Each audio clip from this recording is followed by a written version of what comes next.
Another year, another Call of Duty. While last year I had very low expectations going into the newest game in this long-running series and came away pleasantly surprised by its overall quality, this year I'm having the exact opposite experience. Going back to the era where Call of Duty began and foregoing the futuristic jump jets for more simplified boots-on-the-ground gameplay had me pretty excited to see what Sledgehammer Games would deliver. Unfortunately, the return to World War II has not been the breath of fresh air I hoped for, thanks to some restrictive design, questionable inclusions, and one of the worst launches in series history.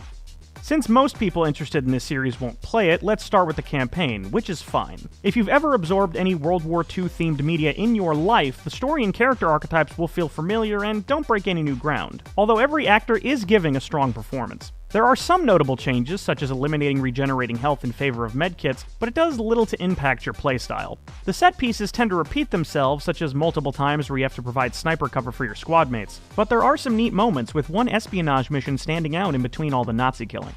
Overall, it's not exactly original and is by no means one of the best campaigns Call of Duty has had, but it's an entertaining enough ride. However, I did run into a notable hitching issue throughout, and I don't mean in terms of frame rate. Split-second freezes, which typically indicate a checkpoint, happen with surprising frequency even in the middle of firefights. It's as if the game is constantly loading in new things and can't handle it. Restarting both the game and the console did not fix this, and while it rarely got in the way of the actual shooting, it was a constant annoyance I had to deal with from start to finish. Though I haven't seen many others complain about this, so admittedly it could be a very isolated issue.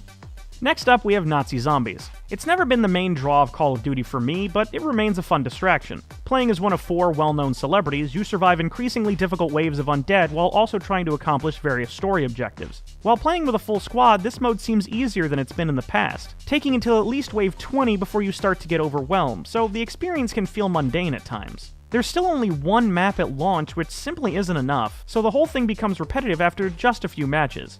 I've also ran into frequent connection issues, with the majority of my matches suddenly ending in a disconnect, resulting in all progress being lost, making most of the time I've spent with Nazi zombies a total waste.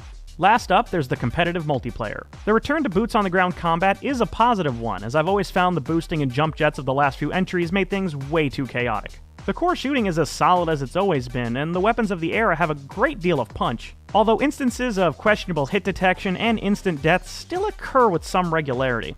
Many other changes in World War II feel restrictive. While creating a class had admittedly become bloated as the series went on, the new division system has simplified things to the point where it feels like you don't have much control over how you build your class. There's a good variety of modes to choose from, including the new objective-based war game type that does mix things up, but with only 3 maps for that mode and 9 for the rest, there isn't as much here as it feels there needs to be.